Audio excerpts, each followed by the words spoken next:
पिताजी, आप कुछ दिन के लिए अपना कमरा खाली कर दे, मेरे सास ससुर आने वाले हैं।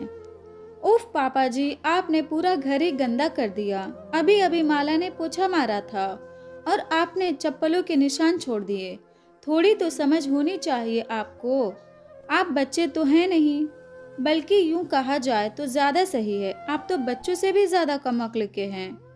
बहू शीतल के मुंह से ये शब्द सुनकर हरमन जी हतप्रभ से खड़े हो गए। कैसे कलेक्टर की नौकरी में सिर्फ उनकी एक आवाज बड़े से बड़े मुजरिमों को हिलाकर रख देती थी, और आज उनकी बहू उन्हीं के घर में इतना सुना रही है। तभी पत्नी कांता जी ने उन्हें सोफे पर बैठाते हुए कहा, कोई बात नहीं जी, बहू की बातों का क्या बुरा मानना, बस जुबान की तेज है, बाकी उसके मन में ऐसा कुछ नहीं है। अभी अभी पोछा लगा है ना, सूखा नहीं था, आपको देखकर आना चाहिए था। हरमन जी ने पत्नी की आंखों में देखा, जैसे पूछ रहे हो सच में, और फीकी सी हंसी उनके होठों पर तैर गई, लेकिन आंखों के कोर थोड़े से नम हो गए। सोफे पर बैठे ही बैठे सोचने लगे, कितने जतन से इस घर को खड़ा किया था, एक एक तिनका अपने हिसाब से रखवाया था। इस घरौंदे का ताकि सेवा अवकाश के बाद पति पत्नी सुविधाओं के साथ साथ आराम से रहेंगे, लेकिन आज सारी दुनिया उनके कमरे तक सिमट गई है। कमरे से बाहर निकलो तो कितना कुछ सुनना पड़ता था।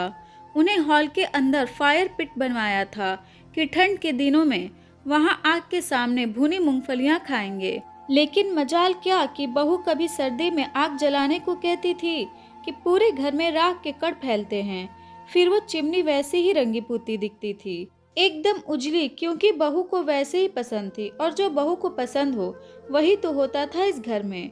ये सब सोच रहे थे, तभी कांता जी हाथ में कॉफी का मग लिए वहां उनके पास आ बैठी। पति को बहुत अच्छे से जानती थी कि वो अभी गुस्से में थे, और उनके हाथ की कॉफी पीकर उनका गुस्सा शांत हो जाता था। कांता जी भी क्या करती, पति और बेटे रमन के मुंह में फंसी एक भारतीय नारी जो ठहरी।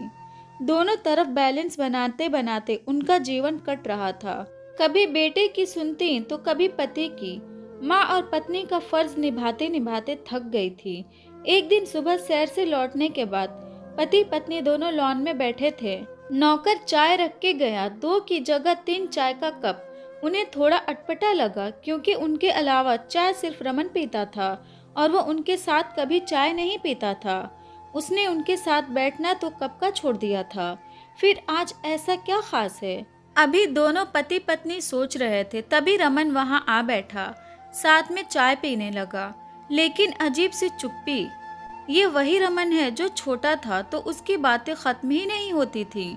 हरमन जी कितना भी थके हों, रमन के साथ खेलते ही थे। उसकी बातें तब तक खत्म नहीं होती थी जब तक कि वो उन्हें कहते कहते थक के सो नहीं जाता। आज अजीब सी औपचारिकता ने अपनी जगह बना ली थी।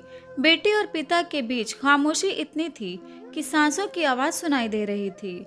जब कांता जी से नहीं रहा गया तो कांता जी ने उस खामोशी को तोड़ा। रमन, अगले महीने ही तो शीतल के भाई के बेटे की शादी है ना? हाँ माँ, उसी के बारे में बात करने आया हूँ। लड़की वाले इसी शहर के हैं और वो यहीं से शादी करना चाहते हैं। सो शीतल का परिवार शादी के लिए ये घर चाहता है। वो हमारे घर से शादी करना चाहते हैं, क्योंकि हमारा घर बहुत बड़ा है। शादी बहुत अच्छे से हो जाएगी, इसलिए मैं चाहता हूँ कि जब तक भीड़ भाड़ रहेगी घर में, तब तक आप दोनों दीदी के पास चले जाओ। आप दोनों को भी भीड़ भाड़ से असुविधा होगी, और दीदी भी इसी शहर में है, तो आप लोगों को कोई तकलीफ भी नहीं होगी। आप दोनों का कमरा भी उनके काम आ जाएगा। ये सुनकर हरमन जी ने गुस्से से लाल हो गए, फिर भी अपनी आवाज को संयमित करके बोले, बहू के घर वालों को दूसरा घर दे दो, किराए पर 10-15 दिन के लिए। हम क्यों शिफ्ट हों कहीं? और बेटा, हर शहर में होटल होता है, उनसे बोलो होटल से शादी करें। हरमन जी की बात सुन रमन गुस्से से बोला, पापा आप भी न गजब करते हो। शीतल के घर वाले हैं, हमारे इतने बड़े घर के रहते उनके लिए दूसरा घर देखें। अब शीतल ने उनसे कह भी दिया है, अब आप लोग अपना देख लो, वो यहीं आएंगे। कहकर रमन एकदम से अंदर चला गया। अंदर से बहू शीतल की आवाज भी आने लगी। लग रहा था कि वो सब कुछ सुन रही थी और उसे रमन जी की बात शायद अच्छी नहीं लगी थी। आज कांता जी की आंखों से आंसू बह रहे थे और हरमन जी ने उन्हें अपना कंधा दिया, जैसे कह रहे थे कि अभी मैं हूँ, सब ठीक कर दूंगा। दूसरे दिन शाम को हरमन जी सैर से आए तो घर में बहुत खामोशी थी।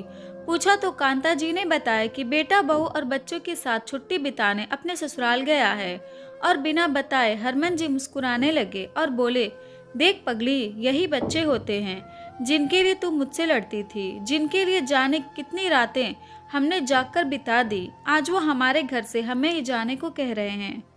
कोई बात नहीं, मैं भी इनका बाप हूँ, कहकर अंदर चले गए। 3 दिन बाद रमन परिवार के साथ लौटा तो दरवाजे पर ताला लगा था। ताला देख रमन परेशान हो गया। चौकीदार बैठा उन्हें देखते ही उनके पास पहुंचा। एक चाबी रमन के हाथों में दी और एक चिट्ठी भी। चिट्ठी खोलकर पढ़ने लगा। वो खत हरमन जी का था।